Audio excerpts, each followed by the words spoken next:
दिन के 4 घंटे 3 घंटे निकालने पड़ेंगे तभी सीटेट निकलेगा, वरना तो भूल जाओ सीटेट के बारे में। क्योंकि सीटेट अब आसान नहीं रहा, सीटेट के लिए आपको पढ़ना पड़ता है भाई। तो तभी मैं कहता हूँ रेगुलर क्लास करोगे तो निकल जाएगा।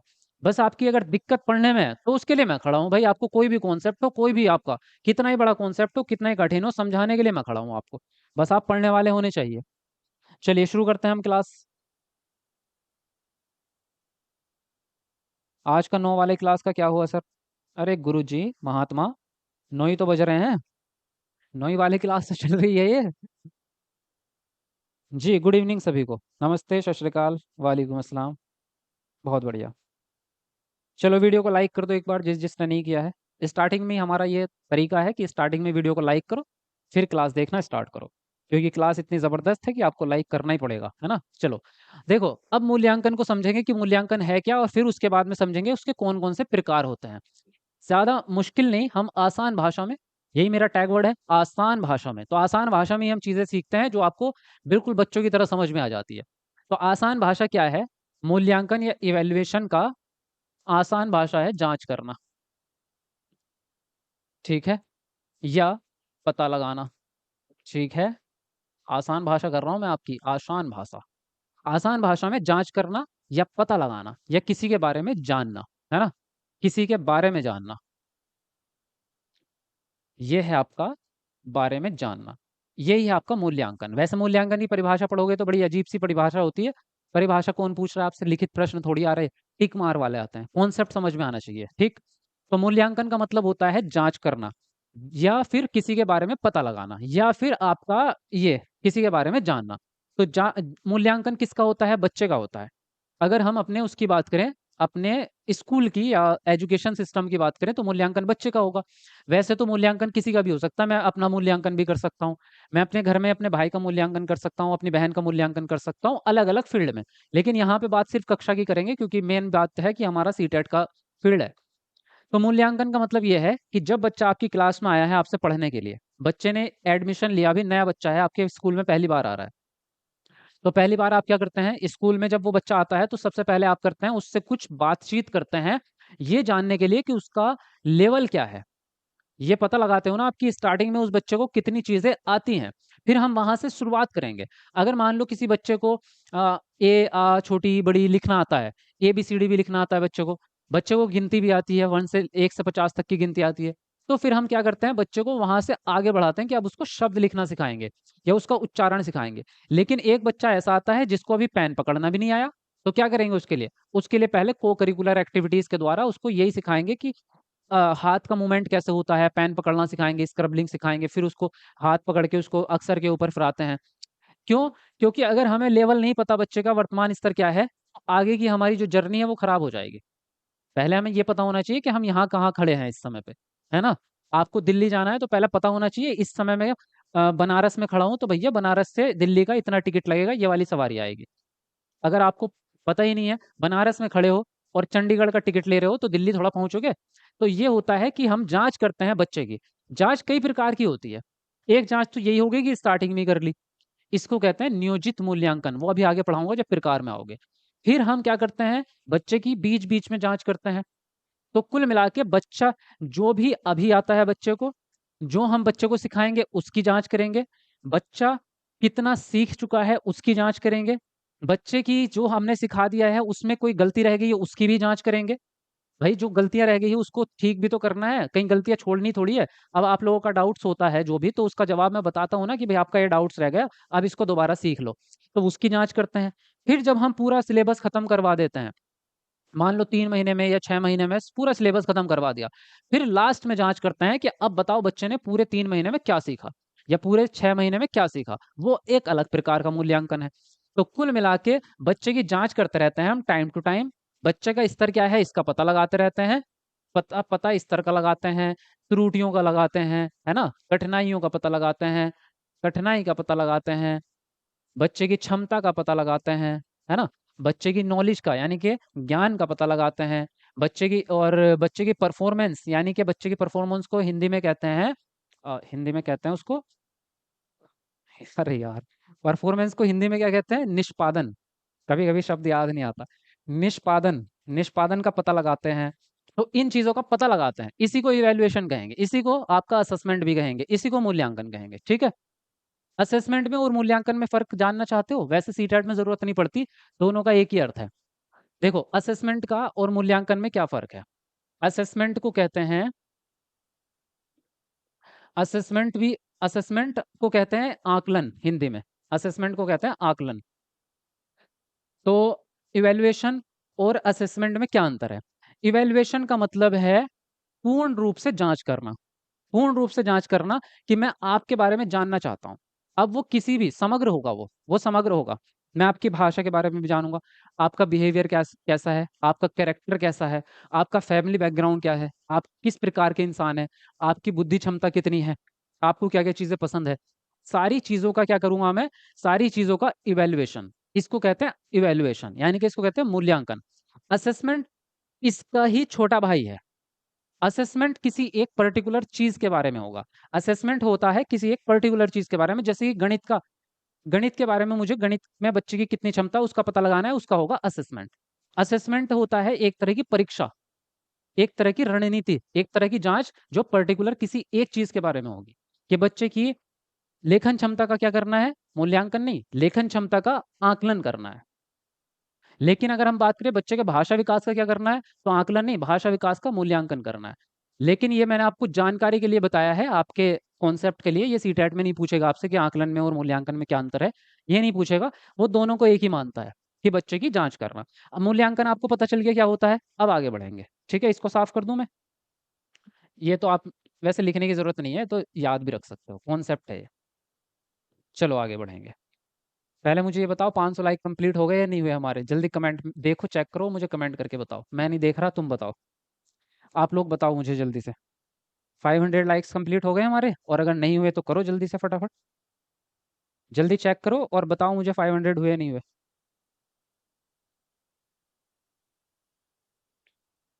बहुत बढ़िया। देखो, आगे अब हम बढ़ेंगे कि सतत और व्यापक मूल्यांकन क्या होता है। ये अब प्रकार स्टार्ट हो गए है ना, ये हो गए आपके प्रकार स्टार्ट, मूल्यांकन के प्रकार, मूल्यांकन के टाइप्स। सतत और व्यापक मूल्यांकन क्या होता है, ये सबसे पहले कॉन्सेप्ट कौन लाया सतत मूल्यांकन का, ये लाया एनईपी 1986। उसके बाद कौन लाया, उसके बाद लाया एनसीएफ 2005। तो एनसीएफ 2005 में ज्यादा इसका बोलबाला रहा, फिर आरटीई में भी रहा। देखो, इसमें इसके शब्दों से ही बात समझ में आ जाती है। सतत का मतलब होता है लगातार, यानी कि कंटिन्यू, यानी कि लगातार। लगातार को आप कह सकते हैं समय समय पर, इसका दूसरा शब्द हो सकता है निरंतर। यानी कि जो बच्चे का मूल्यांकन करना है हमें, वो हमें लगातार करते रहना है। जैसे बच्चा आपके स्कूल में एडमिशन लेता है, आपकी क्लास में पढ़ने आया बच्चा, तो सबसे पहले आप एक जांच करते हैं उसकी कि भाई बच्चे का अभी वर्तमान स्तर क्या है। फिर आपने उसको एक दो दिन पढ़ाया, फिर एक दो दिन के बाद फिर से देखेंगे आप कि एक दो दिन में जो मैंने चीज उसको सिखाई है वो उसको आ गई है या नहीं आई है। फिर आप एक हफ्ते के बाद फिर से टेस्ट करेंगे। और टेस्ट का मतलब ये नहीं कि रिटर्न पेपर लेंगे आप उसका, एग्जाम पेपर, आप उसको देख के भी पता लगा सकते हैं। बच्चा आपकी कक्षा में बैठा है, एक दूसरे बच्चे से बात कर रहा है, आप सिर्फ देख रहे हो, बच्चे ने उससे पेंसिल ली, उससे पेपर लिया, कुछ लिख रहा है, बच्चा कोई ड्राइंग बना रहा है, बच्चा कोई गाना गा रहा है, सिर्फ देख रहे हो आप, इसको कहते हैं ऑब्जर्वेशन। ऑब्जर्वेशन के द्वारा मूल्यांकन करना, है ना, इसको कहते हैं हम अवलोकन, अवलोकन के द्वारा मूल्यांकन करना। तो ये भी क्या है, अब आपका आकलन का ही पार्ट है। तो आकलन किसी भी प्रकार से हो सकता है। फिर बच्चे से आप बातचीत भी कर सकते हो, बच्चों बताओ आज घर में क्या खाया आपने, तो बच्चा बताएगा मैंने ये खाया वो खाया। तो बताओ पानी पिया आपने साथ में, हाँ पानी पिया, पानी का और क्या उपयोग है, बच्चा बता देगा, पानी से तो हम नहाते भी हैं वगैरह वगैरह। तो मौखिक मूल्यांकन भी हो सकता है। मेन बात यह है कि हम बच्चे की जांच जो है वो निरंतर करते रहें पूरे साल भर। और एक सबसे बड़ी जो जांच होती है वो ये होती है कि जब कोई आप चैप्टर पढ़ाते हैं, कोई एक पाठ किताब से कोई एक टॉपिक आप पढ़ाते हैं, तो उसके अंत में बच्चे से बातचीत करते हैं और ये पता लगाने की कोशिश करते हैं कि वो जो चैप्टर है वो बच्चे को पूरा समझ में आ गया है या नहीं आया है। अगर आ गया तो अच्छी बात है, और अगर नहीं आया समझ में और उसमें कुछ छूट गया है, कुछ गलतियां हो गई हैं या बच्चे को कोई शब्द समझ नहीं आया, तो उसको दोबारा पढ़ाते हैं, एक वो मूल्यांकन है। तो उसका उद्देश्य ये होता है कि जो हम पढ़ा रहे हैं उसकी गलतियों को भी खत्म करते जाएं और ये चेक करते जाएं कि जो हम पढ़ा रहे हैं वो बच्चा ठीक से समझते जा रहा है। मतलब गैप को फिल करते जाओ, फिल करते जाओ। अगर ऐसा महसूस होता है कि आपकी क्लास में वो टॉपिक 30 में से 20 बच्चों को समझ ही नहीं आया, अगर 2-3 को नहीं आया तो बात समझ में आती है। अगर 10 में से मतलब 30 में से 10 को ही समझ आया, 20 को नहीं आया, इसका मतलब आपके टीचिंग मेथड में दिक्कत है। आपके पढ़ाने में दिक्कत है, आपके करिकुलम में दिक्कत है, या आपके टीएलएम में दिक्कत है, या आपकी शिक्षण विधियों में दिक्कत है, तो फिर उसमें क्या करते हैं हम? उसमें सुधार करते हैं। तो मूल्यांकन का एक उद्देश्य ये है कि हम अपनी रणनीतियों में, अपने पढ़ाने के तरीके में सुधार कर सकें। यही उद्देश्य है आपका निरंतर मूल्यांकन का, कि हम निरंतर मूल्यांकन इसलिए करें ताकि आप सुधार कर सकें और बच्चे का विकास बेहतर हो सके, बच्चे का अधिगम बेहतर हो सके। ये तो होता है निरंतर, कि आप समय-समय पर लगातार मूल्यांकन करते रहें। कॉम्प्रिहेंशन या व्यापक का क्या मतलब है? कॉम्प्रिहेंशन और व्यापक के 2 मतलब होते हैं। इसको समग्र भी कहते हैं व्यापक को, है ना? इसके 2 मतलब होते हैं। एक मतलब यह है कि सभी पक्षों का मूल्यांकन होना चाहिए, सभी पक्षों का। सभी पक्ष कौन-कौन से हो गए आपके? जैसे आपका एक तो एकेडमिक पक्ष हो गया आपका, कि भई जो सब्जेक्ट है उसमें बच्चे को कितनी नॉलेज है। साइंस आप पढ़ा रहे हैं, साइंस में बच्चे को कितनी नॉलेज है, ये एक एस्पेक्ट हो गया। लेकिन क्या इससे पूरा मूल्यांकन हो जाएगा? नहीं। बच्चा सामाजिकता में कैसा है, कि एक दूसरे के साथ कैसा बिहेवियर करता है, बच्चे की भाषा कैसी है, वो शब्दावली को सही से बात कर पाता है, अपने विचारों को खुल के बता पाता है, सवाल पूछता है, आपसे नहीं पूछता है। बच्चा खेलने में कैसा है, फिजिकल उसकी एक्टिविटी कैसी है, शरीर की उसकी ताकत कितनी है, एनर्जी कितनी है। बच्चा नैतिकता में कैसा है, बच्चा मिलजुल के काम करता है या अकेले रहना पसंद करता है। ये सारे ही पक्ष इसी के अंदर आएंगे, क्योंकि हम बात करते हैं बच्चे के समग्र विकास की। भाई समग्र विकास की बात करते हैं ना, कि सर्वगामी विकास होना चाहिए सबका। यही हमारा बार-बार एनसीएफ कह रहा है, यही एनईपी कह रहा है, सब यही कह रहे हैं। बच्चे के सारे ही क्षेत्रों का विकास होना चाहिए। तो सारे क्षेत्रों का विकास करने के लिए सारे क्षेत्रों का मूल्यांकन भी तो करना पड़ेगा। तो सभी क्षेत्रों का मूल्यांकन करने का मतलब होता है व्यापक मूल्यांकन। बात समझ में आई? तो यही है आपका सतत और व्यापक का मतलब है कि लगातार चले और सारे पक्षों का चले। और एक इसका एक मतलब होता है कॉन्सेप्ट, यानी कि संप्रत्यय, यानी कि अंडरस्टैंडिंग के आधार पे होना चाहिए आपका मूल्यांकन। आपका जो मूल्यांकन हो वो संप्रत्यय के आधार पे हो, ना कि नंबरों के, अंकों के आधार पे नहीं होना चाहिए कि बच्चे ने 50 अंक लाए हैं, 75 अंक लाए हैं या 30 अंक लाए हैं। इस पे आधारित ना हो, ये आधारित हो कि बच्चे को चीजें कितनी समझ में आती हैं, बच्चा उसका दैनिक जीवन में कितना उपयोग कर पाता है, ये उद्देश्य होना चाहिए। तो अब मुझे ये बताओ कमेंट करके कि यहाँ तक की कहानी आपको समझ में आई है या नहीं आई है, फिर मैं आगे बढ़ूंगा। ठीक है, चलो बताओ, कमेंट करो जल्दी फटाफट। संडे को आओ। सब लोग कहाँ जा रहे हो संडे को भाई? कोई मीटिंग वीटिंग कर रहे हो क्या? जी सर, इंशाल्लाह आपको कामयाबी मिले। और बढ़िया लग रही है क्लास, मतलब मेरा पढ़ाने का तरीका आपको समझ में आ रहा है? मुझे बता देना एक बार। अगर आप कहोगे फास्ट चलना है तो मैं फास्ट भी चल सकता हूँ, अगर आपको ऐसा लगेगा कि मैं टाइम ज़्यादा ले रहा हूँ कुछ बच्चों को, तो बता देना। वरना अगर ऐसे ठीक है इतना जितना मैं पढ़ा रहा हूँ, तो यस लिख दो कमेंट में। Yes sir. यस आ चुका है आप लोगों का, इसका मतलब ठीक चल रही है क्लास, समझ में भी आ रहा है, बहुत बढ़िया। संप्रत्यय का मतलब क्या होता है? कॉन्सेप्ट, कॉन्सेप्ट बेटा अभी बताया तो आपको। कॉन्सेप्ट यानी कि किसी चीज के बारे में किसी का अर्थ पता होना, है ना? इसका और आसान भाषा में अर्थ पता होना। एक तो होता है आपका कि आपने एक चीज को किताब से याद करके और एग्जाम में लिख दिया, तो नंबर तो आपको मिल जाते हैं उसके। ऐसा कई बार आपने करा है ना, कि किताब से याद करके और उसको लिख दिया एग्जाम में, तो नंबर तो मिल जाते हैं, लेकिन उसके अर्थ को आपको पता नहीं होता। तो कॉन्सेप्ट का मतलब होता है कि उसका अर्थ पता है आपको या नहीं पता है। जैसे कि मेरे अभी इसी क्लास का वो देखो टाइटल, उसमें कॉन्सेप्ट लिखा हुआ है। इसी के क्लास के थंबनेल पे कॉन्सेप्ट लिखा हुआ है कि ये कॉन्सेप्ट क्लास है, क्योंकि यहाँ पे मैं अर्थ समझाता हूँ आपको। और जिस पे क्वेश्चन सॉल्व करते हैं उस पे कॉन्सेप्ट नहीं लिखा होता क्लास पे। तो ये अर्थ है कि कॉन्सेप्ट का मतलब है कि आपको इसका अर्थ समझाने आया हूँ मैं इस क्लास में। ठीक है, बात समझ में आई कुछ कुछ? ये सारी आ गई सारी ही समझ में आनी चाहिए ना। देखो चलो आगे बढ़ते हैं। एक तो ये हो गया, सबसे बड़ा तो वही था आपका। अब दो प्रकार और होते हैं आपके, फॉर्मेटिव वैल्यूएशन और समेटिव वैल्यूएशन। इंग्लिश में तो एक ही नाम है इसका, इसका नाम फॉर्मेटिव, इसका नाम समेटिव। लेकिन हिंदी में कई सारे नाम हैं। फॉर्मेटिव वैल्यूएशन को निर्माणात्मक भी कहते हैं, रचनात्मक भी कहते हैं, रूपात्मक भी कहते हैं, ये तीनों ही नाम है इसके। ठीक है, समझते हैं फॉर्मेटिव वैल्यूएशन क्या है और समेटिव क्या है आपका। इसके दूसरे नाम है आपके योगात्मक, संकल्पनात्मक या अंतिम या उपलब्धि परीक्षण। इसके बीच में भी डंडा खींचो, संकल्पनात्मक मूल्यांकन, अंतिम मूल्यांकन, उपलब्धि परीक्षा, ये सब इसके नाम है किसके? समेटिव वैल्यूएशन के। आसान भाषा में, पहले आसान भाषा में उसके बाद में डिटेल में जाएंगे। आसान भाषा हमारा टैगवर्ड है, तो आसान भाषा में क्या है कि फॉर्मेटिव इवैल्यूएशन जो साल के बीच बीच में हो, जो साल के बीच बीच में हो। जैसे कभी आपने 2 दिन में कर लिया है ना, कभी आपने एक हफ्ते में टेस्ट ले लिया, कभी एक महीने में, कभी 15 दिन में, कभी 20 दिन में, ऐसे जो टेस्ट लेते हैं आप, वो होता है आपका रचनात्मक। ये साल के अंत में, जो साल के अंत में होगा, जो साल के अंत में आप लेते हैं ना परीक्षा पूरे साल की, जिसके द्वारा रिजल्ट निर्धारित होता है कि बच्चा फर्स्ट आया, सेकंड आया, बच्चे इतने परसेंटेज नंबर आए हैं, 85%, 80% या 50%, वो होता है आपका ये समेटिव, साल के अंत वाला। इतना तो कॉन्सेप्ट आपका क्लियर है कि ये बीच बीच वाला और ये आपका साल के अंत वाला। मेन कॉन्सेप्ट तो यही है इसका, आसान भाषा कहो या डिटेल कहो, लेकिन इसके अंदर बहुत सारी चीजें आती है। फॉर्मेटिव के अंदर बहुत सारी चीजें आती हैं। फॉर्मेटिव के अंदर जो है कई सारे उद्देश्य हैं फॉर्मेटिव के। जैसे फॉर्मेटिव का मतलब यह है कि आपका मूल्यांकन डेली ही चलना चाहिए, रोज, हमेशा, हर वक्त। और ये जो रचनात्मक मूल्यांकन है, ये शिक्षण अधिगम प्रक्रिया का हिस्सा होता है, मतलब आपकी पढ़ाई का हिस्सा है ये। आप शिक्षण कर रहे हैं, बच्चा अधिगम कर रहा है। भाई आप टीचिंग कर रहे हैं, बच्चा लर्न कर रहा है, तो हम क्या कहते हैं, टीचिंग लर्निंग। उसी को तो कहते हैं टीचिंग लर्निंग, टीचिंग लर्निंग। ठीक है, इसी को शिक्षण अधिगम कहते हैं, हिंदी में शिक्षण अधिगम। यानी कि आप क्या कर रहे हैं, शिक्षण अधिगम कर रहे हैं, इसके बीच में आपका, इसके साथ साथ क्या चलता है, आपका फॉर्मेटिव वैल्यूएशन चलता है। यानी कि मूल्यांकन इसके बीच बीच में चलना चाहिए। जैसे आप अभी पढ़ा, मैं आपको पढ़ा रहा हूँ, है ना, तो मैंने अभी आपसे सवाल पूछा ना, बताओ इसका मतलब समझ में आ गया। अगर आप कहोगे आ गया तो ठीक है, आप कहोगे नहीं आया तो मैं दोबारा समझाऊंगा। इसका मतलब बीच में मैं आपका टेस्ट भी ले रहा हूँ। तो ये जो है ये लगातार चलता है, निरंतर चलता है आपका हमेशा।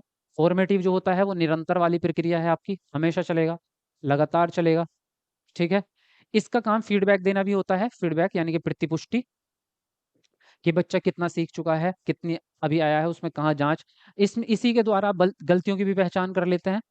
और इसके द्वारा क्या होता है आपका, इसके द्वारा बच्चा, इसके द्वारा योगात्मक मूल्यांकन के द्वारा एक तो आप बताते हैं नंबर, यानी कि अंक बच्चे के कितना आए हैं। ठीक है, बच्चे की उपलब्धि, इसके नाम में भी लिखा हुआ है बच्चे की उपलब्धि। इससे आप अंतिम निर्णय लेते हैं, अंतिम निर्णय लेते हैं कि बच्चा पास हुआ है या फेल हुआ है। ठीक है, पास या फेल, यानी उत्तीर्ण या अनुत्तीर्ण। तो ये डिसीजन लेते हैं आप इसके द्वारा, समेटिव के। तो दोनों में अंतर समझ में आया कि ये तो साल के बीच में चलेगा, ये साल के अंत में चलेगा। इतनी बात क्लियर हो चुकी है यहाँ तक कि आगे बढ़े।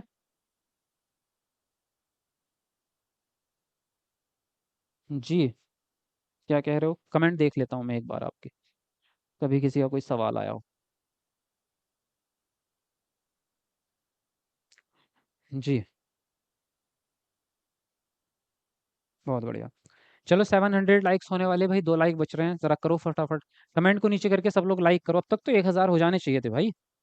1500 लाइक का टारगेट रखेंगे अब, है ना।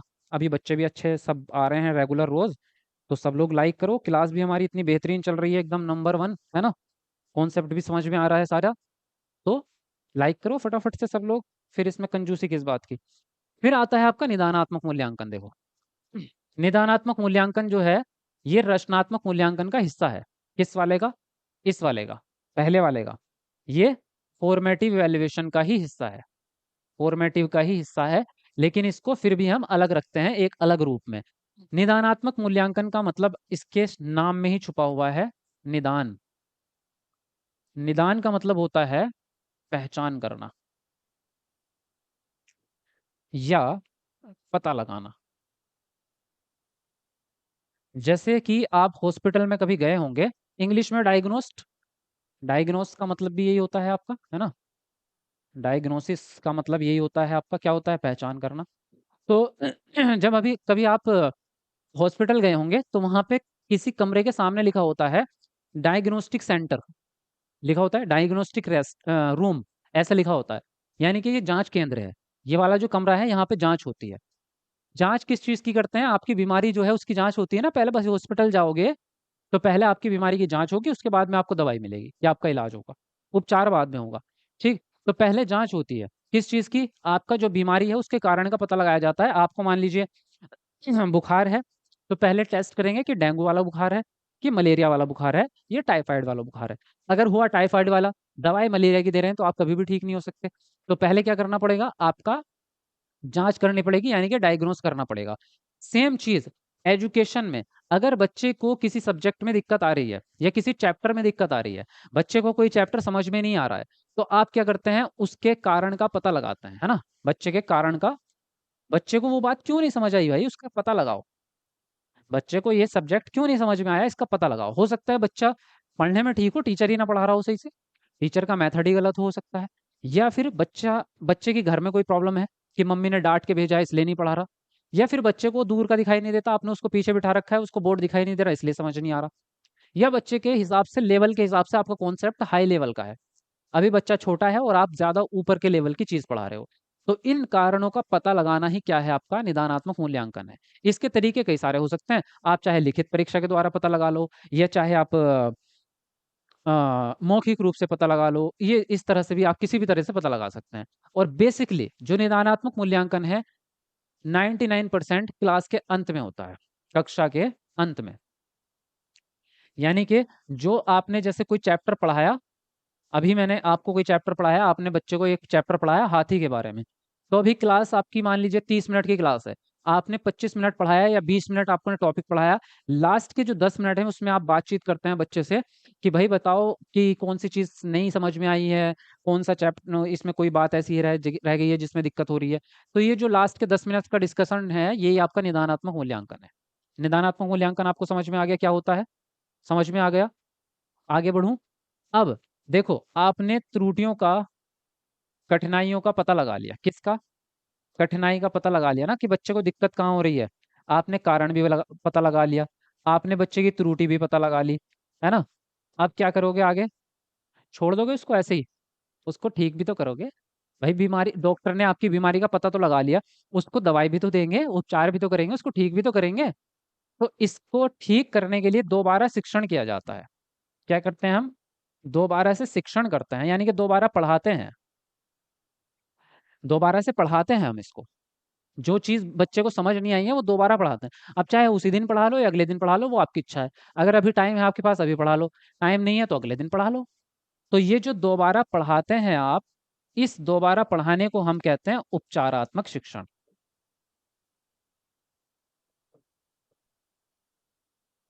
ठीक है, इंग्लिश में कहते हैं रेमेडियल टीचिंग।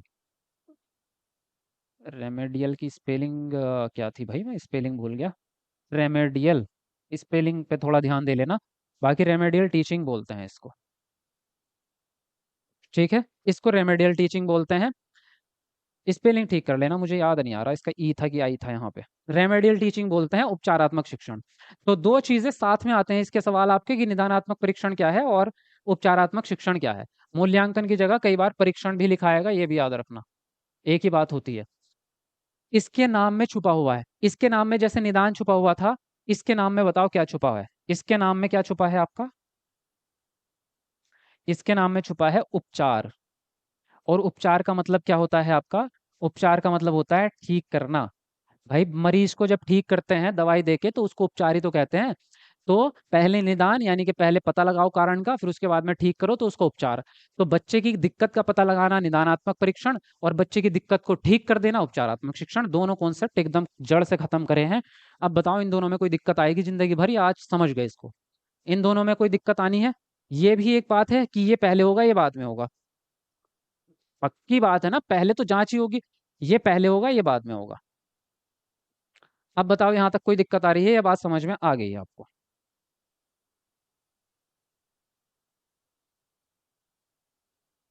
आ गई समझ में? हम्म। बढ़िया। चलो 800 लाइक होने वाले हैं, करो पूरे जल्दी जल्दी सब लोग।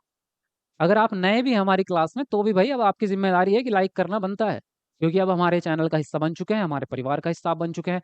फायदा आपको पूरा मिलेगा। यहाँ पे टीचिंग एक नंबर होती है, जबरदस्त वाली। यहाँ से आप कोई भी कॉन्सेप्ट ऐसा नहीं है कि बिना समझे आप चले जाओगे। यहाँ क्लास में आ गए मतलब सीख के जाओगे गारंटी से। सीटेट आपका 100% पास है। तो अगर अभी भी आप नए भी हैं, अगर इसमें आप जो देख रहे हैं, तो चैनल को सब्सक्राइब कर लेना, ठीक है, ताकि आने वाली चीजें आप सीखते रहें। देखिए यहाँ तक की बातें क्लियर हो चुकी हैं, अब आपने यहाँ तक समझ लिया। आगे बढ़ते हैं। अब कुछ अन्य प्रकार के मूल्यांकन भी होते हैं, जैसे कि आपका एक होता है विद्यालय आधारित आकलन, एक होता है विद्यालय आधारित आकलन, और एक होता है राज्य आधारित आकलन, है ना? वो हालांकि सीटेट में कमी पूछता है, लेकिन फिर भी बता दूंगा मैं आपको। राज्य आधारित मूल्यांकन। तो आपने ये देखा होगा कि आपकी जो परीक्षाएं होती हैं वो दो प्रकार से होती हैं। आप जब छोटी क्लास में होते हैं, कक्षा 1 में, 2 में, 3 में, तो स्कूल में परीक्षाएं होती हैं आपकी। और एक होती है बोर्ड की परीक्षा। जब हाई स्कूल में आप होते हैं तो बोर्ड की परीक्षा होती है ना? हाई स्कूल में 10वीं क्लास में जो परीक्षा होती है, 10th क्लास में या 12th में, तो बोर्ड होता है आपका, बोर्ड के एग्जाम होते हैं। अब बोर्ड में क्या होता है, आपका जो सेंटर जाता है वो दूसरे स्कूल में जाता है। अपने स्कूल में तो नहीं होगा, ये सीधी बात है, पक्की बात है। भाई दूसरे स्कूल में जाएगा ना पेपर आपका, अपने स्कूल में तो नहीं होगा। इसका मतलब जब दूसरे स्कूल में चला गया तो विद्यालय आधारित रहा ही नहीं। जो भी परीक्षाएं बोर्ड से पहले की परीक्षाएं हैं, वो सारी की सारी विद्यालय आधारित हैं। चाहे वो आपका समेटिव मूल्यांकन हो, चाहे आपका फॉर्मेटिव हो, चाहे आपका निदानात्मक हो, चाहे कोई सा भी हो, वो सारे ही मूल्यांकन आपके जो कक्षा 10 से पहले कक्षा 9 तक जितने भी मूल्यांकन हो रहे हैं वो सारे के सारे विद्यालय आधारित है।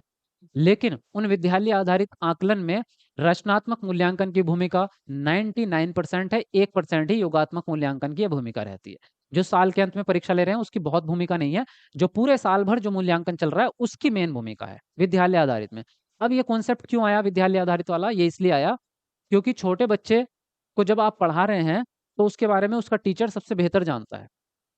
मैं ही जानता हूँ ना कि मैंने आपको क्या पढ़ाया है, और मुझे पता है कि आप किस प्रकार के बच्चे हैं, आपकी विशेषताएं क्या हैं, आपकी क्षमताएं क्या है, आपकी कमजोरियां भी पता है मुझे।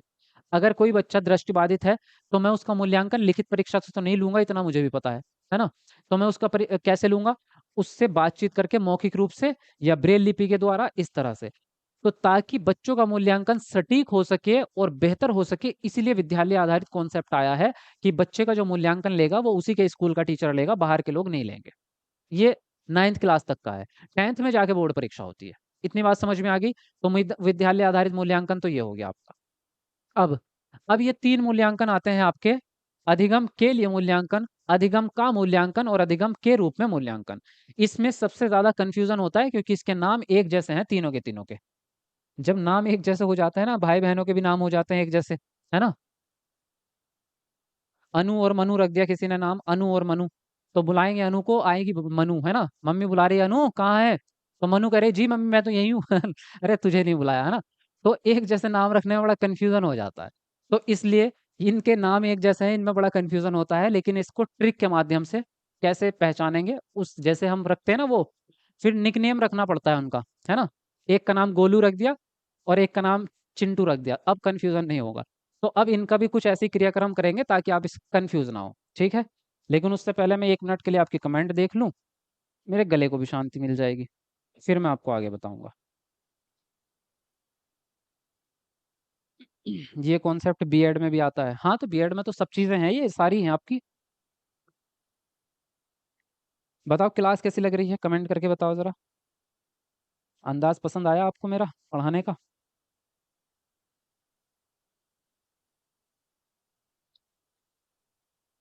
बहुत बढ़िया। 1000 लाइक होने वाले हैं हमारे, जल्दी से पूरे करो, है ना? मुझे मोटिवेट करो, मैं मोटिवेट रहूंगा तो आपका ही फायदा है ना? आप भी मोटिवेट रहोगे फिर। यस गुरुजी, मेरा निकनेम बिट्टू है। चलो, कोई बात नहीं। चलिए अब इनको तीनों का क्रियाक्रम करते हैं बढ़िया करके, देखो। अधिगम के लिए मूल्यांकन। अधिगम के लिए मूल्यांकन में एक शब्द छुपा हुआ है इसके बीच में, के लिए मतलब किसी के लिए जो कोई काम होता है, किसी के लिए जब कोई काम होता है, जैसे मैं कहूँ कि मैं जो ये फूल खरीद के लाया हूँ या आपके लिए लाया हूँ, प्रिय प्लीज इस फूल को, इस पुष्प को आप स्वीकार करने की कृपा करें, या आपके लिए ही इतना महंगा मैं खरीद के लाया हूँ, है ना? आपके लिए। तो किसके लिए काम हो रहा है उसकी ही बात करेंगे इसमें। तो जो आपका मूल्यांकन होगा वो आपकी पढ़ाई के लिए होगा। हाँ, आपका जो मूल्यांकन होगा वो आपके अधिगम के लिए होगा। जैसे फॉर एग्जाम्पल, एक मूल्यांकन, ऐसा मूल्यांकन जो साल के अंत में हो रहा है जब आपकी परीक्षा ली जा रही है, या जो आपका टीचर है वो आपका आपका टीचर जो है वो आपका टेस्ट ले रहा है। आप एक उसने 15-20 क्वेश्चंस लिखे, 20 नंबर का टेस्ट तैयार किया और आपको दे दिया। अब आपके जितने भी नंबर आएंगे, तो वो ले रहा है फीडबैक के लिए आपका मूल्यांकन, वो आपके अधिगम के लिए नहीं है।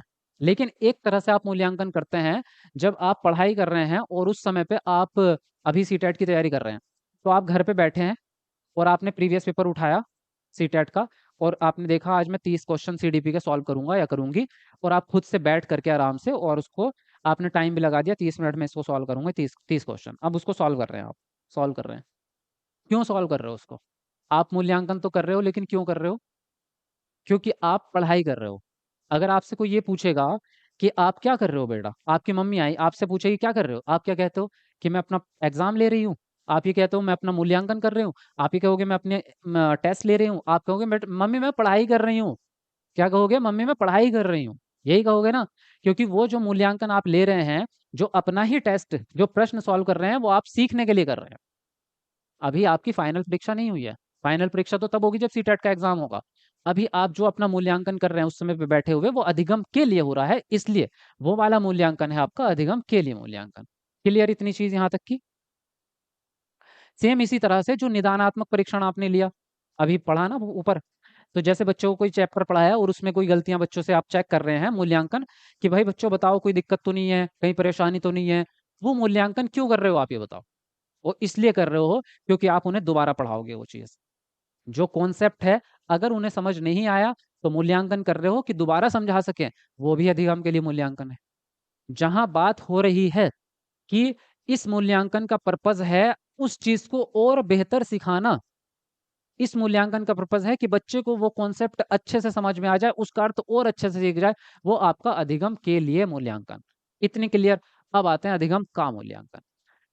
का मतलब जो काम हो चुका हो उसी की तो जांच बाद में होगी। या मैं ये कहूं कि ये मोबाइल किसका है, तो आप कहोगे ये मोबाइल जो है ये सीमा का है ना? तो उसमें अब किसी के लिए नहीं। जैसे वहां था कि मैं ये फूल लाया हूँ, किसके लिए लाया हूँ? इसके लिए लाया हूँ, लेकिन है किसका? अभी तो मेरा ही है। तो अभी तो मेरा ही है ना? या उस कॉन्सेप्ट को भी हटाओ, अभी मूल्यांकन पे आ जाते हैं। अधिगम के लिए तो अधिगम जब आप लर्निंग के लिए कर रहे हैं तब, लेकिन जब आप पूरी पढ़ाई आपने करा दी है, पूरा चैप्टर खत्म करा दिया, पूरा सिलेबस करा दिया, सब कुछ करा दिया, और जब लास्ट में आप मूल्यांकन करते हैं साल के अंत में या 6 महीने के अंत में, तो उसको हम कहते हैं अधिगम का मूल्यांकन। कितना सीखा? पूरे साल भर जो आपने सीखा है वो कितना सीखा? अधिगम अब हो चुका है। अब अधिगम हो चुका है और उसका मूल्यांकन करेंगे, तो अधिगम जितना आपने पढ़ाई करी है उस पढ़ाई का मूल्यांकन। तो ये होता है अंतिम परीक्षा, आखिर में। आखिर में होगा, ये अंत में होगा, ठीक है? इतनी बात तो आपको समझ में आ गई, ये अंत में होगा। और ये अधिगम के लिए मूल्यांकन जो है ये बीच में होगा, यानी कि ये बीच में होगा आपके परीक्षा, ये आप जब आप पढ़ाई चल रही है उसके बीच में होगा आपका। तो ये निरंतर चलते रहता है और ये साल के अंत में होता है। अब इतनी बात है, दो चीजें आपको क्लियर हो गई हो तो बताओ, तीसरे पे तब आऊंगा जब ये दो चीजें क्लियर हो जाएंगी। हो गई? मुझे पता है मैं ज्यादा डिटेल में घुस रहा हूँ, मुझे पता है कि मैं ज्यादा टाइम भी ले रहा हूँ आप लोगों का, है ना? बाद में आप बोलोगे सर जी कितना लंबा लंबा पढ़ाते हो, लेकिन मैं चाहता हूँ कि दोबारा ना पढ़ना पड़े। क्लियर है यहाँ तक की चीजें? आज समझ में आ रहा है? आज आएगा और हमेशा आएगा, मजा आएगा। अब आते हैं नीचे, अधिगम के रूप में मूल्यांकन। अधिगम के रूप में मूल्यांकन जो होता है वो एक्चुअल में जब आप दोनों चीजें जब साथ में चल रही हूँ, आपका मूल्यांकन भी और अधिगम भी दोनों साथ साथ चल रहे हो, उसको कहते हैं अधिगम के रूप में मूल्यांकन। जैसे फॉर एग्जांपल अभी ये क्लास देख रहे हो आप, ये जो क्लास देख रहे हो, और इस क्लास में मैं यहाँ पे आपसे कोई सवाल पूछता हूँ और आप उसका उत्तर देते हैं, तो ये दोनों एक साथ हुए, आपका मूल्यांकन भी हुआ। यानी कि मैं आपको पढ़ा भी रहा हूँ और बीच बीच में आपसे प्रश्न उत्तर भी पूछ रहा हूँ, आपको ऑब्जर्व भी कर रहा हूँ, है ना? आपके रिएक्शंस भी चेक कर रहा हूँ मैं। तो मैं ऑब्जर्वेशन के द्वारा आपका मूल्यांकन भी ले रहा हूँ, लेकिन आपका अधिगम भी साथ साथ हो रहा है। तो ये अधिगम के रूप में मूल्यांकन होता है, यानी कि जो चीजें साथ साथ चलती हैं, जब दोनों चीजें साथ चल जाएं, जब दोनों चीजें अधिगम भी और आपका मूल्यांकन भी एक साथ चले, वो अधिगम के रूप में मूल्यांकन होता है आपका, ठीक है? तो यहाँ पे यही चीज आप मानेंगे। इसको आप जो स्व मूल्यांकन है ना, जैसे आप अपनी खुद की परीक्षा लेते हैं, उसको भी कह सकते हैं कि अब ये भी अधिगम के रूप में मूल्यांकन है। जब आप लर्निंग के पर्पज से कर रहे हो, तो इसमें क्या होता है आपका, इसमें मूल्यांकन और जो आपका आपकी परीक्षा और आपकी लर्निंग एक साथ चलती रहेगी। बाकी जो प्रश्न आपके सीटेट में आते हैं वो ज्यादातर इन दो के बेस पे आएंगे, इस तीसरे के बेस पे बहुत कम आएगा। ये दो चीजें आपको ज्यादा पता होनी चाहिए। बाकी ये तीन चीजें आपकी क्लियर हो गई, अब आगे बढ़ेंगे हम, कुछ और चीजें हैं आपकी उसमें बात करेंगे, ठीक है? सीटेट के ऑल सब्जेक्ट की क्लासेस आप ही पढ़ाओगे सर? हाँ, मैक्सिमम मैं पढ़ाऊंगा, एक दो सब्जेक्ट अलग से टीचर लाएंगे उसमें पढ़ाने के लिए, जो मेरे सब्जेक्ट नहीं है। बाकी तो ज्यादातर सारे सब्जेक्ट में ही पढ़ाऊंगा आपको। देखो आगे क्या कह रहे हैं। अब ये कुछ और बचे आपके यहाँ पर, सबसे पहला आया स्वमूल्यांकन। ये थोड़े से ध्यान से समझ लो, इसके शब्दों में छुपा हुआ है। स्वमूल्यांकन मतलब अपना खुद का मूल्यांकन करना, खुद की जांच करना, ठीक है।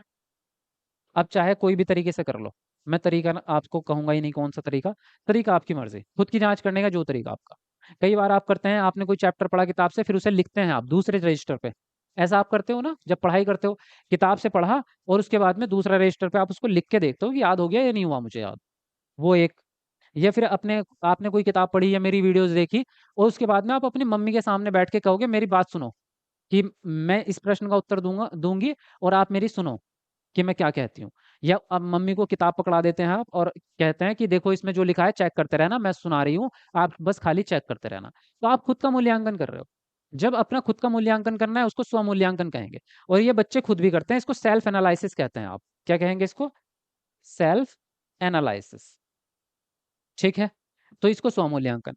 सामूहिक मूल्यांकन क्या होता है आपका? जब बच्चे ग्रुप में बैठे हों और एक दूसरे से प्रश्नावली कर रहे हों, मतलब प्रश्नोत्तर, ग्रुप्स में है बच्चे और एक दूसरे के साथ चर्चा कर रहे हैं, एक दूसरे से सवाल जवाब कर रहे हैं और एक दूसरे के बारे में ही जांच कर रहे हैं। इसको कहते हैं सामूहिक मूल्यांकन।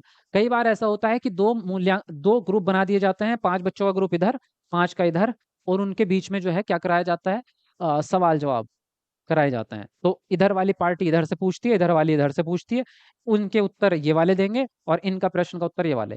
तो ये भी सामूहिक मूल्यांकन। सामूहिक मूल्यांकन में 2 से ज्यादा बच्चे होने कंपलसरी है। 3 हो, 4 हो, 5 हो, 6 हो, 10 हो। तो इसमें ज्यादा बच्चे होते हैं, वो ये आपस में मिलजुल के जो है मूल्यांकन कहते हैं। इसको कहते हैं हम ग्रुप इवेल्युएशन, ठीक है।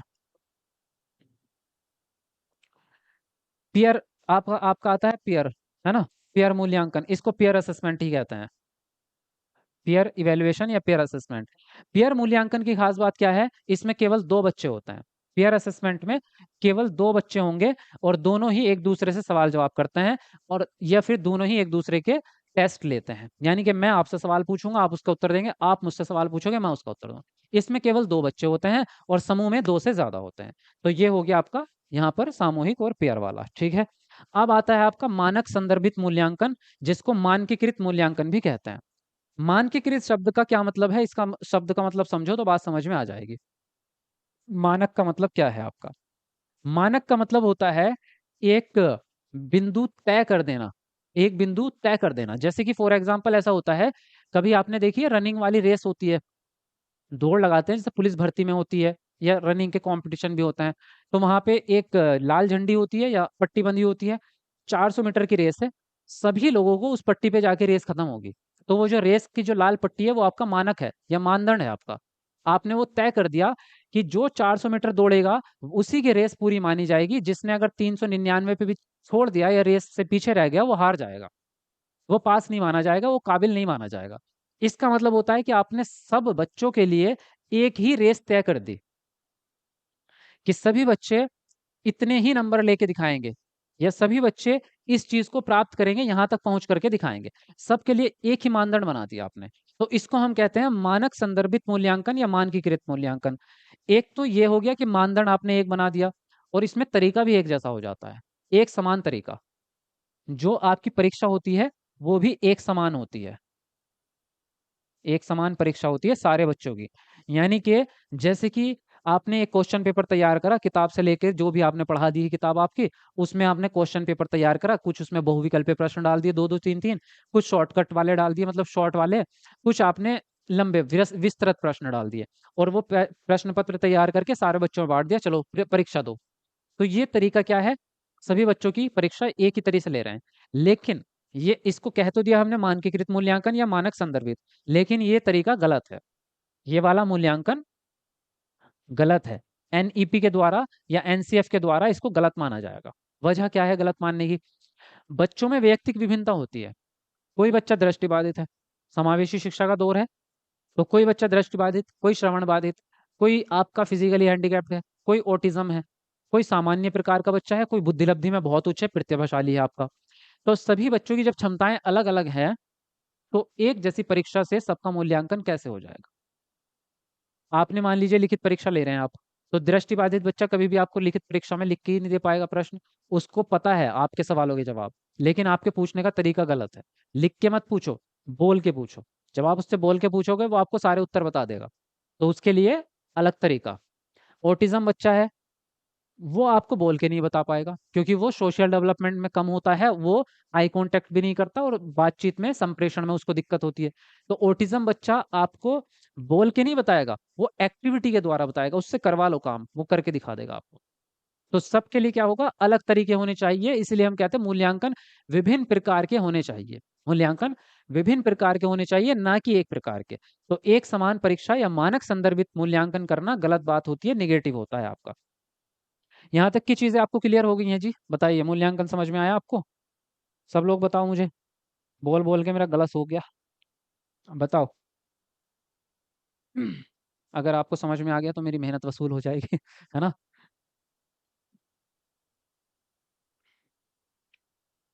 गुरुजी, स्कूल में टेस्ट या एग्जाम होता है तो एक ही क्वेश्चन पेपर बनाया जाता है, उसी को मानक संदर्भित कहेंगे। हाँ, ये सारा कहाँ है? वीडियो की क्वालिटी हाई कर दीजिए, वो आपके हाथ में है। मेरी तरफ से तो 1080 में चल रही है, आप चेक करो आपकी वीडियो क्वालिटी कितनी हो रखी है। 1000 लाइक नहीं करे आज आपने, मुझे रुलाओगे है? चलो जल्दी पूरे कर दो, कमेंट को नीचे करके जल्दी लाइक करो फटाफट से। 950 लाइक तो हो गए, थोड़े से ही बच रहे हैं, जल्दी से पूरे कर दो। 1000 लाइक होने वाले हैं, कमेंट को नीचे करो फटाफट, वीडियो को लाइक करो। इतनी मेहनत से मैं आप लोगों को पढ़ाता हूँ, इतनी बढ़िया बढ़िया चीज़ें आपको, बातें भी सुनाता हूँ, कॉमेडी भी सुना देता हूँ, है ना? तो लाइक करो फिर, इतना स्मार्ट टीचर आपके सामने खड़ा है तो मुझे ही लाइक कर लो। है ना? चलो कर दो फटाफट से। देखो, अब यहाँ पे मूल्यांकन तो आपको समझ में आ चुका है। अब इसके रिलेटेड क्वेश्चन सॉल्व करते हैं, तब आपको अब पता चलेगा कि किस किस को कितना कितना समझ में आया। हम्म। चलिए, तो प्रश्न है आपके सामने, मूल्यांकन क्यों नहीं किया जाना चाहिए? पहला ऑप्शन है बच्चों की सीखने की तैयारी के स्तर का पता लगाने के लिए। दूसरा है सीखने सिखाने की प्रक्रियाओं में सुधार करने के लिए। तीसरा है बच्चों में प्रतिस्पर्धा की भावना पैदा करने के लिए। और डी है यह समझने में मदद करने के लिए कि बच्ची क्या कर सकती है और क्या नहीं। बताएंगे आप कौन सा ऑप्शन आपका सही होगा? चलो लिखो अपना आंसर। चलो फटाफट लिखो। हम्म। बाकी का क्लास कब होगा? अभी एसएसटी का चल रहा है आपका 7 बजे, बस अब और भी सब्जेक्ट आपके धीरे धीरे स्टार्ट कर रहे हैं। लिखो अपना आंसर लिखो। डेली कितने बजे से क्लास होता है? सीडीपी का 9 बजे से होता है। 9 PM से आपका सीडीपी का क्लास डेली होता है। और मैंने आपसे कल कहा था कि पूरी क्लास देखा करो शुरू से एंड तक, लेकिन अभी भी कुछ बच्चों को बात समझ नहीं आ रही, बीच में छोड़ के भाग जाते हैं, है ना? तो इन बच्चों को तो फिर भगवान बचाए, क्या ही होना है इनका। अब ऐसे छोड़ छोड़ के बीच में भागोगे तो सीटेट भी छोड़ के ही भागेगा आपको। जब तक आप पूरी क्लास नहीं देखोगे कैसे मजा आएगा? देखो, मूल्यांकन क्यों नहीं किया जाना चाहिए? बच्चों की सीखने की तैयारी का पता लगाते हैं आप, जो बच्चा सीख रहा है तो ये तो पॉजिटिव बात है, इसलिए तो करते हैं आप मूल्यांकन। सीखने सिखाने की प्रक्रिया में सुधार करने के लिए भी करते हैं, ये भी अच्छी बात है। बच्चों में प्रतिस्पर्धा की भावना नहीं, इसके लिए नहीं करते हैं मूल्यांकन, क्योंकि हम कंपटीशन नहीं करवा रहे बच्चों के बीच में, है ना? ये समझने में मदद करने के लिए कि बच्ची क्या कर सकती है और क्या नहीं। कुल मिला के बच्चे का स्तर का ही पता लगाना है, इससे भी बच्चे का स्तर का ही पता लग रहा है। तो यहाँ पे सी ऑप्शन आपका नेगेटिव है, बाकी सब पॉजिटिव है। चलो जी, आगे आते हैं अगले प्रश्न पर। छात्रों को उनके सीखने पर रचनात्मक प्रतिक्रिया प्रदान करने और अपने स्वयं के अध्यापन पर मनन करने के लिए शिक्षकों को, पहला ऑप्शन है योगात्मक मूल्यांकन का प्रयोग करना चाहिए। दूसरा है रचनात्मक मूल्यांकन का प्रयोग करना चाहिए। तीसरा है केवल शैक्षिक पहलुओं पर ध्यान देना चाहिए। और फोर्थ है केवल पेपर पेंसिल वस्तुनिष्ठ प्रकार के परीक्षण के उपयोग पर ध्यान देना चाहिए। तो बताएंगे यहाँ पर आपके हिसाब से क्या आंसर राइट होगा? चलो लिखो अपना आंसर।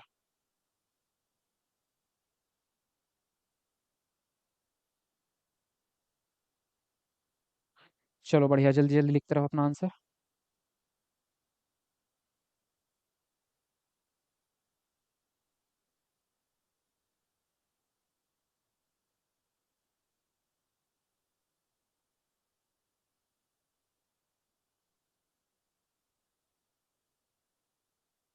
हाँ जी, क्या पूछा है आपसे? छात्रों को उनके सीखने में रचनात्मक प्रक्रिया प्रतिक्रिया प्रदान करना और अपने स्वयं के अध्यापन पर मनन करना।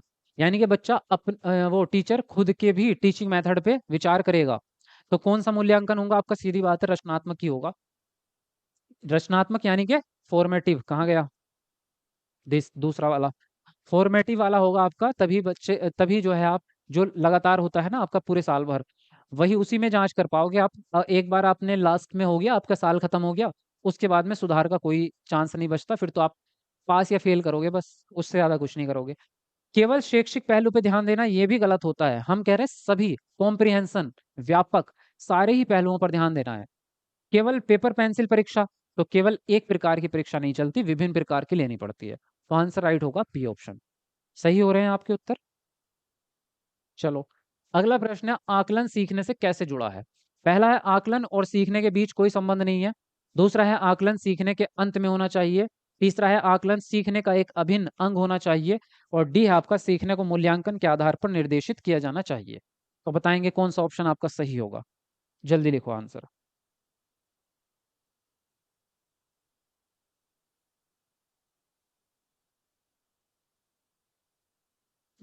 हाँ जी।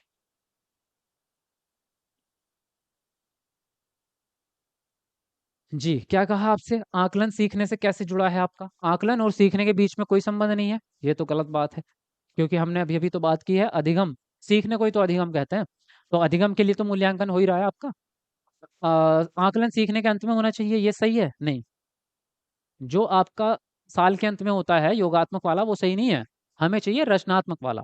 आकलन सीखने का अभिन्न अंग होना चाहिए, यानी कि साथ साथ चलना चाहिए आपका, है ना। मूल्यांकन के आधार पे होना चाहिए सीखने को, इसका क्या मतलब है इस लाइन का, कंफ्यूज हो सकते हैं आप। ये कहना चाह रहे हैं कि जो आप सिखा रहे हो वो चीज सिखाओ जो पेपर में आएगी, मूल्यांकन के आधार पे सिखाओ। सीखने को, यानी कि लर्निंग को मूल्यांकन के आधार पे बेस होना चाहिए, यानी कि टीचर वो पढ़ाए जो पेपर में आएगा, बाकी चीज ना पढ़ाए। तो ये गलत है। हमें तो सारी ही चीजें पढ़ानी है। आपको बच्चे को तो सारा अर्थ पता होना चाहिए।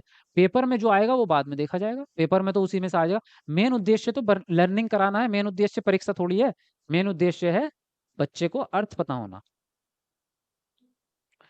अगला प्रश्न है आपका कथन ए, शिक्षकों को मानकीकृत पाठ्यचर्या व आकलन तरीके के इस्तेमाल व कार्यान्वित करने पर बल देना चाहिए। और तर्क है आपका स्कूलों को बच्चों में व्यक्तिगत विभिन्नताओं को स्वीकारने के बजाय उन्हें हटाने का प्रयास करना चाहिए। तो ए और आर में से कौन सी बात सही है, चलो लिखो अपना आंसर।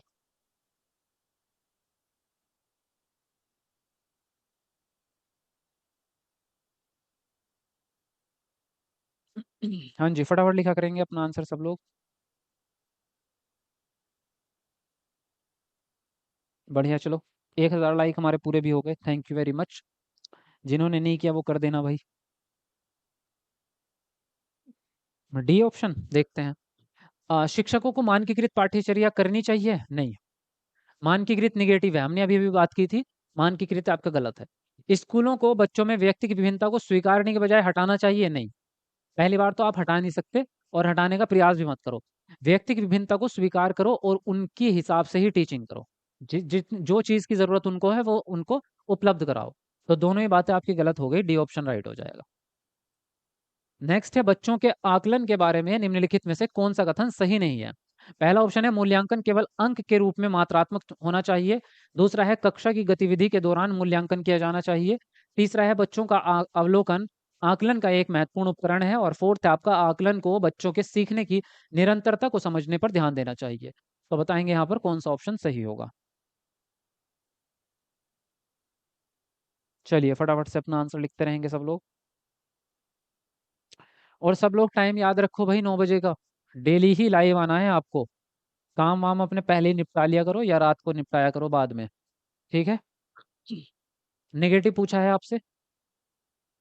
मूल्यांकन केवल अंक के रूप में मात्रात्मक होना चाहिए, नहीं, यही नेगेटिव है आपका। हम केवल अंक के रूप में नहीं होना चाहिए, मूल्यांकन का मतलब है समग्र, व्यापक, सारे ही पक्षों का, शारीरिक विकास का भी, सामाजिक का भी, भाषा विकास का भी, सबका होना चाहिए। केवल अंक पे आधारित नहीं होना चाहिए।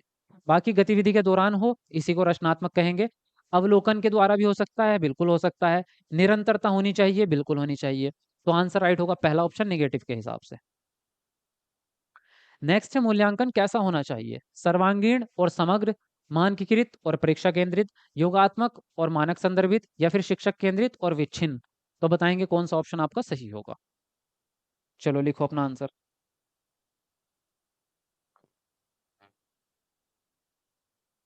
जी। अच्छा, मुझे एक बार बताओ, एक बात बताओ, आप लोग प्रीवियस पेपर कराना शुरू कर दूं आप लोगों को? ऐसे जैसे हफ्ते में दो दो दिन प्रीवियस ईयर क्वेश्चन पेपर करें, ताकि आपको बीच में पता भी चलता रहे कि प्रश्न आते कैसे हैं। और प्रीवियस ईयर क्वेश्चन पेपर से प्रैक्टिस करना बहुत ज़रूरी भी होता है। उसी से रिलेटेड क्वेश्चंस बनते हैं, तो क्वेश्चन का फॉर्मेट आपको समझ में आता है, प्रश्न सॉल्व करने की कला आएगी आपको, और आपका स्पीड बनेगी कि जल्दी टाइम मैनेजमेंट कैसे करें। तो क्या हम करें प्रीवियस ईयर क्वेश्चन पेपर शुरू? यस लिखो अगर चाहते हो, या बाद में चाहते हो तो बता दो कि बाद में। मूल्यांकन होना चाहिए सर्वांगीण, यानी कि सारे पक्षों का। मानकीकृत गलत होता है, योगात्मक भी गलत होता है, और शिक्षक केंद्रित भी गलत होता है, बाल केंद्रित होना चाहिए। ठीक है, आगे बढ़ेंगे। यस सर, हाँ जी कराओ। हफ्ते में एक दिन? अच्छा, ठीक है। यस आ रहा है आप लोगों का, तो ठीक है, इसका मतलब पॉजिटिव बात है। सर क्लास धीरे धीरे ही चलती है तो अच्छा है, क्योंकि सब कवर हो जाता है। हाँ, तो वही है कि भागम दौड़ी से कोई फायदा थोड़ा हो रहा है। अगर कॉन्सेप्ट समझ नहीं आ रहा और भागते रहो आगे को एकदम, लो जी 2 टॉपिक करा दिए मैंने आधे घंटे में खत्म, क्या ही फायदा उसका जब समझ ही नहीं आया, है ना? मेन बात तो ये है कि समझ में आना चाहिए, तभी तो फायदा है। देखो, आकलन के निम्नलिखित तरीकों में से कौन सा सामाजिक रचनात्मक कक्षाओं में उपयोग नहीं किया जाएगा? सहयोगी परियोजनाएं, मानकीकृत परीक्षण, सहकर्मी मूल्यांकन, या कक्षा अवलोकन? तो बताएंगे यहाँ पर कौन सा ऑप्शन आपके हिसाब से राइट होता है। चलो फटाफट से लिखो।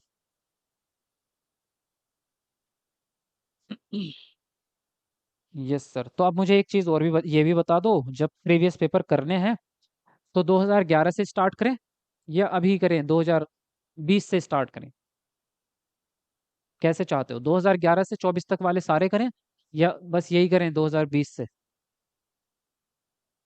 देखो, आकलन के निम्नलिखित तरीकों में से कौन सा सामाजिक रचनात्मक कक्षा में उपयोग नहीं होगा?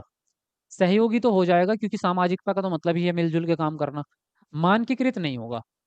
सहकर्मी एक दूसरे के साथ मिलके, ये भी ठीक है। कक्षा का अवलोकन कर रहे हैं, अवलोकन भी अच्छी चीज होती है। मानकीकृत नहीं चलेगा, ये निगेटिव है आपका, है ना? आगे देखते हैं अगले प्रश्न पे। अगला प्रश्न आपका, निम्न में से सतत और समग्र मूल्यांकन को लागू करने का प्रभावी तरीका कौन सा है? पहला ऑप्शन है विभिन्न तरीकों का प्रयोग करते हुए बच्चों का समय समय पर मूल्यांकन करना। दूसरा है साल के शुरू और अंत में मूल्यांकन करना। तीसरा है आपका सभी बच्चों का मूल्यांकन वस्तुनिष्ठ लिखित परीक्षा देकर करना।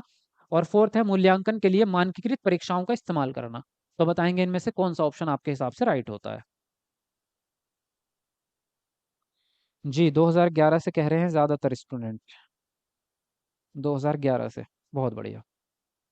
2011 से ही करना ठीक रहेगा, क्योंकि हमारे पास अभी अच्छा खासा टाइम भी है ना?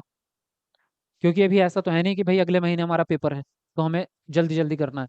हमारे पास सफिशिएंट टाइम है अच्छा खासा, तो हम 2011 से करेंगे तो तब भी सारे खत्म हो जाएंगे। तो 2011 से ही करेंगे आप, ठीक है? उससे एक फायदा हो जाएगा कि वहां से निचले स्तर से उछले स्तर की तरफ आप जाएंगे धीरे धीरे, है ना? नीचे से उसमें पहले छोटे क्वेश्चंस आते थे, अब धीरे धीरे बड़े आने लगे। तो छोटे से बड़े की तरफ चलोगे ना, तो अंडरस्टैंडिंग बहुत अच्छी बनेगी, अब बुनियाद पक्की होती जाएगी। मैं भी यही चाहूंगा। मतलब मैंने अभी भले ही आपसे पूछा है, पर मैं भी यही चाहता था कि 2011 से ही करें। देखो, सतत और समग्र मूल्यांकन को लागू करने के लिए क्या करेंगे आप? विभिन्न तरीकों का प्रयोग करेंगे, पहला ही सही है। समग्र का मतलब यही होता है आपका, जब आपको सभी पक्षों का मूल्यांकन करना है तो एक तरीके से हो नहीं सकता भाई, कई तरीके अपनाने पड़ेंगे, आपकी सीधी बात है। साल के अंत में करोगे, ये होगा नहीं सतत आपका फिर। सभी बच्चों का मूल्यांकन एक जैसा नहीं हो सकता कि एक ही परीक्षा खाली लिखित लिखित से नहीं होगा। मूल्यांकन के लिए मानकीकृत मानकीकृत गलत होता है, मैंने आपको बता दिया था अभी, एक जैसा नहीं होगा सारे बच्चों का। चलिए, कहानी खत्म हो गई आज की आपकी। पूरा पूरा 1 घंटे में क्लास खत्म हुई है, मजा आया। पढ़ाने में मजा आया मुझे। आपको पढ़ने में मजा आया? बताओ कमेंट करके। मजा आया आपको पढ़ने में? कैसी लगी क्लास भाई आपको? बाकी वीडियो को लाइक कर दो जिसने अभी तक नहीं किया, और इसको शेयर जरूर करो यार। जो भी आपके स्कूल के कॉलेज के ग्रुप है, WhatsApp group, Facebook group, Telegram पे, सब जगह इसको शेयर करो, और अपने व्हाट्सएप स्टेटस पे भी लगा दो इसको, ताकि सब लोगों तक पहुंचे, है ना? भाई मैं इतनी मेहनत आप लोगों के लिए कर रहा हूँ, तो आप भी सपोर्ट करो ना मुझे। थोड़ा पहुंचाओ इसको, वीडियो को दूसरे लोगों तक भी आगे तक पहुंचाओ इसको। सर आपके सोशल साइंस के नोट्स मिल सकते हैं क्या? हाँ, नोट्स यहाँ मिलते हैं आपको, ऐप पर, ऐप पे जाके ले सकते हैं आप। ऐप पे जाओ, यहाँ पे आपको सारे नोट्स मिल जाएंगे।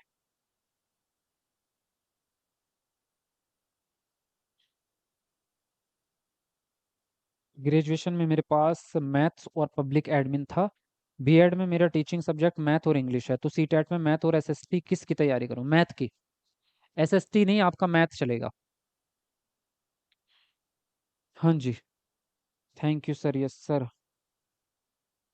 सीडीपी का किंग है हमारे सर, कलिता। थैंक यू जी। सर आप एक प्रेरणा हैं। आप बहुत अनोखे और सबसे अलग हैं। आप मेरे लिए वास्तविक प्रेरणा हैं। आपके सकारात्मक दृष्टिकोण के लिए धन्यवाद। थैंक यू जी। और कुछ पूछना है किसी को? कुछ पूछना है, कोई सवाल, कोई डाउट तो पूछ सकते हैं आप जल्दी से। आपकी क्लास बहुत इंटरेस्टिंग होती है।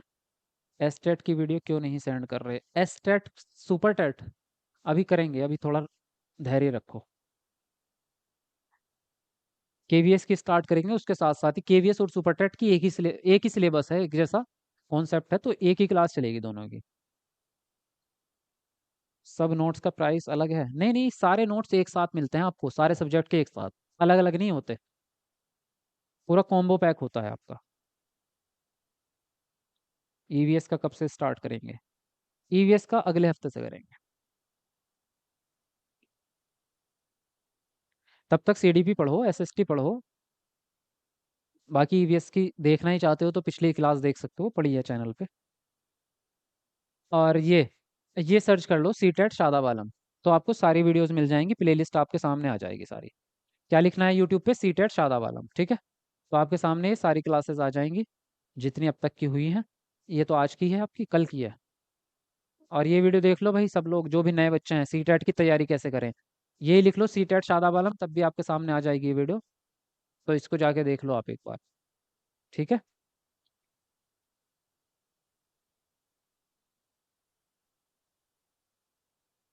केवीएस का फॉर्म भरने के लिए सीटेट में कितने नंबर चाहिए? पास होना चाहिए बस, कितने नहीं, पास होना चाहिए बस आपका। अगर आप ओबीसी में है तो 82, और जनरल में है तो 90। साइंस और मैथ का भी क्लास लाइए, लाएंगे अभी साइंस और मैथ। साइंस आपको दूसरे टीचर पढ़ाएंगे, साइंस मैं नहीं पढ़ाऊंगा। साइंस के लिए वो हाई लेवल के टीचर हैं, अच्छे हैं, बढ़िया टीचर हैं, पीसीएस पास कर रखा है उन्होंने। अभी मैं बताऊंगा आपको। मैं जो टीचर यहाँ आएंगे ना, वो अप लेवल के एकदम कड़क वाले आएंगे, ऐसा नहीं आएगा आपको कोई भी टुच्चा मुच्चा टीचर यहाँ नहीं आएगा। क्योंकि मुझे पता है हमारे बच्चे क्वालिटी पे बेस्ड होते हैं। क्वालिटी के लिए ही आप ऐसे टीचर एकेडमी पे आते हैं। पढ़ाना आप मेरा देख ही रहे हो कि मैं कैसे पढ़ाता हूँ आपको। तो ज़बरदस्त कंटेंट ही यहाँ पे मिलता है, यहाँ टाइम पास नहीं होगा, यहाँ अच्छी चीज़ें आप सीखेंगे।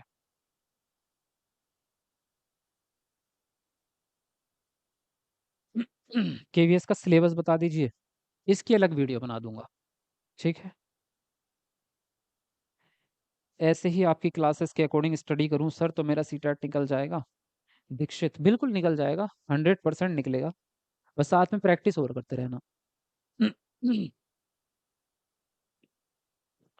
क्वेश्चन पेपर के सेट्स कैसे मिलेगा? ऐप पे मिल सकते हैं, हाँ ऐप पे डाल रखे हैं मैंने। ऐप पे ना, मैं आपको दिखाऊं कहाँ दिखेंगे? रुको, एक कहाँ है भाई? ऐप जब खुलता है ना, तो ऐप ऐसे खुलता है ना। खुल भाई, खुल गया क्या? खुल गया नहीं रहा। देखो ऐसे खुलता है आपका ऐप का पेज, तो यहाँ पे जब स्टार्टिंग में ऊपर देखोगे आप कोने पे, तो ये 3 डॉट्स है ना यहाँ, इस पे आप क्लिक करना। जब आप इस पे क्लिक करोगे तो यहाँ पे फ्री मटेरियल्स का एक ऑप्शन आता है। बहुत सारे ऑप्शन खुलेंगे, उसमें होगा एक फ्री मटेरियल्स। तो उस पे आप फ्री मटेरियल्स पे क्लिक करना, तो प्रीवियस ईयर क्वेश्चन पेपर का फोल्डर आपको मिल जाए, ठीक है, यहाँ से मिलता है। बाकी नोट्स आपको सामने ही दिख जाते हैं। नोट्स के लिए आप क्या करेंगे, ये जैसे पेज खुला आपका ऐप का, तो नीचे स्टोर वाला ऑप्शन होता है। जब आप इस स्टोर पे क्लिक करते हैं तो आपके सामने ये खुल के आएगा, देखो। हो भाई इधर कहाँ? ये इस तरह से लिस्ट आ जाएगी, ये आपके कॉम्बो पैक, ये एसएसटी वाले, ये साइंस वाले, इस तरह से। तो इस पे क्लिक करके आप नोट्स ले सकते हो, ठीक है।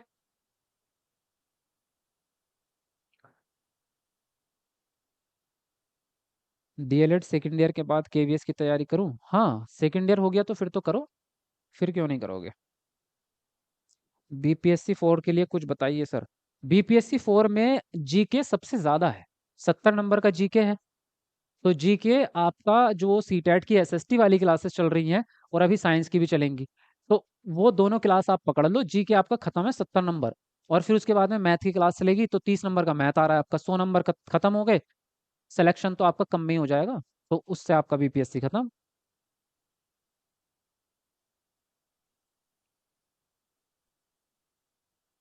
स्पेशल एजुकेटर का दूसरा वाला पेपर का सिलेबस बता दीजिए। दूसरे वाले का भी आया ही नहीं है सिलेबस, मैं कहाँ से बताऊँ? अभी तो उन्होंने खुद ही रिलीज नहीं करा, तो मैं अब बताऊँ कहाँ से? अभी वो करेंगे रिलीज तो बता दूंगा आपको।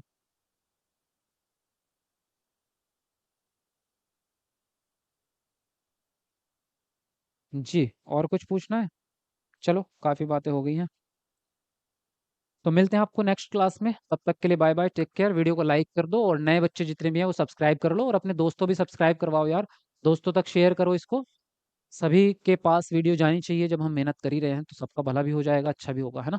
करो। तो मिलते हैं आपको नेक्स्ट क्लास में।